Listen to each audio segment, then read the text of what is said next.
नमस्कार बच्चों, आज का हमारा विषय है लघु कथा लेखन।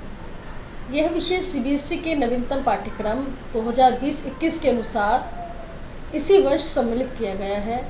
यह विषय लेखन कौशल का अंग है। क्लास 9 का यह महत्वपूर्ण विषय है जो इसी वर्ष हमारे पाठ्यक्रम में जोड़ा गया है। तो आइए जानते हैं क्या होता है लघु कथा लेखन। लघु कथा का अर्थ जानेंगे। सबसे पहले लघु कथा शब्द का निर्माण लघु और कथा से मिलकर हुआ है, अर्थात लघु कथा गद्य की एक ऐसी विधा है जो आकार में लघु है और उसमें कथा तत्व विद्यमान है। आप सभी जानते हैं, आप अपनी दादी नानी या बड़े बुजुर्गों से जो कहानियाँ सुनते थे, कथा किससे सुनते थे, वह क्या थी? एक कथा का छोटा रूप था। ठीक है, देखिए लघु कथा में क्या होता है, यह ना लघुता को छोड़ सकती है और ना ही कथा को छोड़ सकती है। लघु कथा गागर में सागर भर देने जैसी कला है। लघु कथा किसी बहुत बड़े परिदृश्य में से एक विशेष क्षण को चुरा लेने का नाम है। लघु कथा की परंपरा सदियों पुरानी है। यह विधा हमारी जड़ों में विद्यमान है। जैसे आप सभी ने अपनी दादी नानी से विभिन्न विषयों पर सुनी नैतिक शिक्षा की कहानियाँ, ये सभी क्या थी? लघु कथा का ही एक रूप है। ठीक है, आज के समय में पंचतंत्र व हितोपदेश से जुड़ी कथा नैतिक विचार को प्रकट करती है। वह कथा लघु कथा ही है। उन्हें भी क्या कहा जाता है? लघु कथा ही कहा जाता है। जैसे आपने कछुआ व खरगोश की कहानी सुनी होगी, शेर और चूहे की छोटी छोटी कहानियाँ सुनी होंगी। जैसे एकता में बल जैसे विषयों पर सुनी कहानियाँ क्या है? लघु कथा का रूप है। उन्हें लघु कथा ही कहा जाता है। लघु कथा छोटी कथा होती है। देखिए, जहाँ एक घटना का बड़ा चित्रात्मक वर्णन किया जाता है, जिस कथा को सुनते समय आपके मस्तिष्क में उस कथा से जुड़े पात्रों से जुड़े चित्र आपके मस्तिष्क पर आने लग जाए, वही लघु कथा कहलाती है। देखिए, लघु कथा के अंग लघु कथा के महत्वपूर्ण अंग हैं जिन पर हमें विशेष रूप से ध्यान देना है, क्योंकि कक्षा में अगर लघु कथा लेखन हमें सीखना है और अपनी परीक्षा में अच्छे अंक प्राप्त करने हैं, तो इन तमाम अंगों के माध्यम से, इनके मेल से ही हम अपनी एक कथा को रचनात्मकता का रूप दे सकते हैं। देखिए, सबसे पहले कथानक यानी कि आप किस विषय को लेकर कहानी यानी कथा लिख रहे हैं, क्या कहना चाहते हैं, वह बताएंगे और अपने पात्रों के संवाद लिखेंगे। पात्रों के संवाद पात्रों के अनुकूल हो और संवादों में क्रमबद्धता होनी चाहिए। देश काल और वातावरण का आपको ध्यान रखना है। किस समय की बात कर रहे हैं, किस स्थान की बात कर रहे हैं, गांव की बात की जा रही है या शहरी जीवन को दर्शाया जा रहा है, तो उस बात को ध्यान में रखते हुए अपने संवादों को बुने, उस स्थितियों को, उन दृश्यों को उकेरे। भाषा शैली का ध्यान रखें। जैसी आपका देशकाल और वातावरण होगा, वैसे ही उसके अनुसार आपको अपनी भाषा शैली में नवीनता लानी होगी। अगर शहरी जीवन का चित्रण कर रहे हैं तो शहरी जीवन की भाषा को आपको वहाँ पर दर्शाना होगा। ग्रामीण परिवेश की बात कर रहे हैं तो ग्रामीण परिवेश में जो शब्द इस्तेमाल किए जाते हैं, आप उन शब्दों का इस्तेमाल करते हुए उस कथा को और अधिक रोचकता प्रदान करेंगे। अंत में उद्देश्य, लघु कथा का विषय स्पष्ट होना चाहिए। जो बात, जिस शीर्षक को लेकर आप लघु कथा लिख रहे हैं, वह विषय आपका स्पष्ट होना चाहिए। इम्पॉर्टेंट पॉइंट देखिए, रचनात्मक और सृजनात्मक प्रस्तुति करना ही लघु कथा का महत्वपूर्ण उद्देश्य है। देखिए, अब हम लघु कथा के उद्देश्य जानते हैं। प्राचीन सभ्यता की विधा से रूबरू कराना इसका महत्वपूर्ण उद्देश्य है।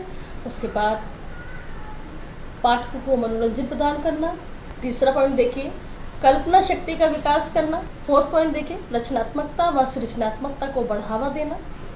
पांचवा, बच्चों में यानी छात्रों में अच्छे मूल्यों का विकास करना। छठा पॉइंट देखिए, आदर्श चरित्र का निर्माण करना। सातवां पॉइंट, जागरूकता फैलाना। आठवां, नई विधाओं के लिए सजग करना। हमें पता होना चाहिए कि हमारी गद्य में कौन कौन सी विधाएं होती हैं, जैसे नाटक, कहानी, उपन्यास, एकांकी, इन सभी विधाओं के बारे में हमें पता होना चाहिए। और गद्य की एक विधा लघु कथा भी है, तो इस विधा के बारे में भी हमें पूरी तरह से जानकारी होनी चाहिए। अब देखिए नेक्स्ट पॉइंट, सामाजिक धरातल से जोड़ना। अगला पॉइंट देखते हैं, जीवन के अनुभवों को व्यक्त करने का अभ्यास कराना, कि आप अपने जीवन में रोज़मर्रा में जिस भी तरह के अनुभव को प्राप्त कर रहे हैं उनको अपने शब्दों में व्यक्त करने का आपको अभ्यास होना चाहिए। 11वां पॉइंट देखें, रेखा चित्र की समझ उत्पन्न करना।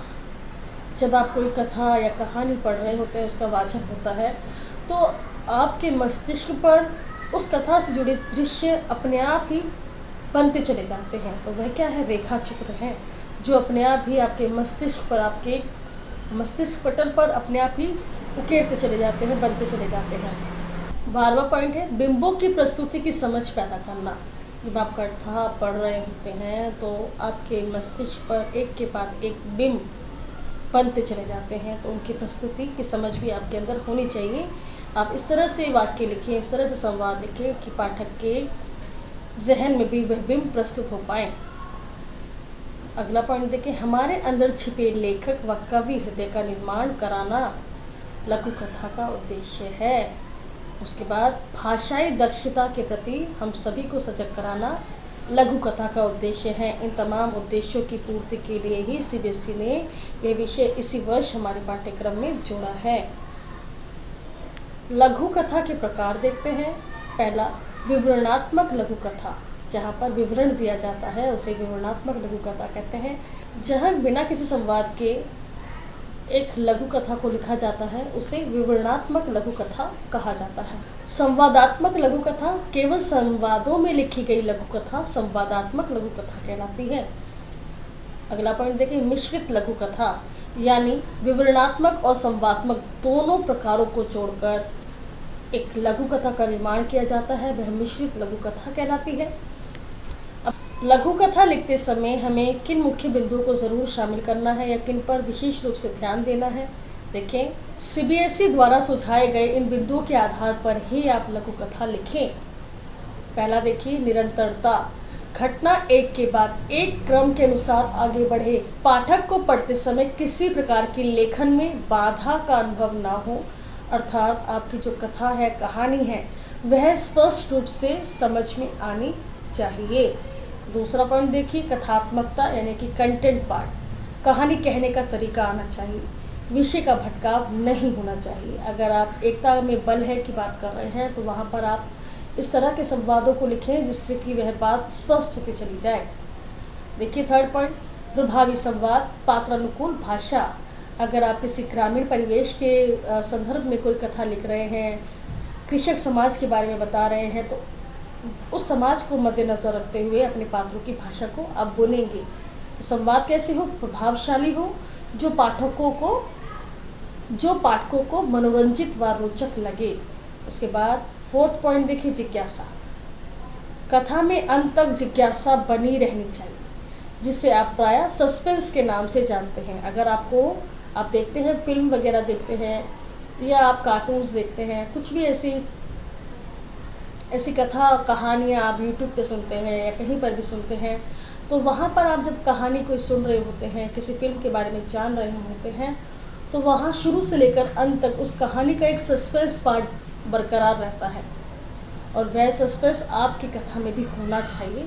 क्योंकि अगर सस्पेंस यानी जिज्ञासा आपकी कथा में नहीं होगी तो वह कथा पाठकों को उबाऊ लगेगी, उसमें उन सभी को आनंद नहीं आएगा, वह बोझिल हो जाएगी। तो पाठकों को जोड़ने के लिए इस बिंदु को आपको ज़रूर शामिल करना है। यह आवश्यक रूप से आपकी कथा का अंग होना चाहिए। अगर आप शहरी जीवन व ग्रामीण जीवन की कहानी बता रहे हैं तो संवाद भी पात्रों के अनुकूल हो और वातावरण के अनुकूल हो। अगला पॉइंट देखिए, रचनात्मकता, कल्पना शक्ति का उपयोग। अपनी कल्पना शक्ति को उड़ान दें, जहां पाठक स्वयं कथा की उधेड़ बुन में खो जाए। इस प्रकार की लेखन शैली का आपको इस्तेमाल करना है, जहां खुद पाठक जब उस कहानी को, उस कथा को पढ़े तो वह खुद उसके अगले पड़ाव के बारे में सोचने पर विवश हो जाए, वह खुद उसकी रचना को अपने मस्तिष्क पर भूनता चला जाए और वह स्वयं उस कहानी का गठन करने लगे। तमाम बिंदुओं को अपने लघु कथा लेखन में शामिल करेंगे तो तभी आपकी लघु कथा एक अच्छी लघु कथा कही जाएगी।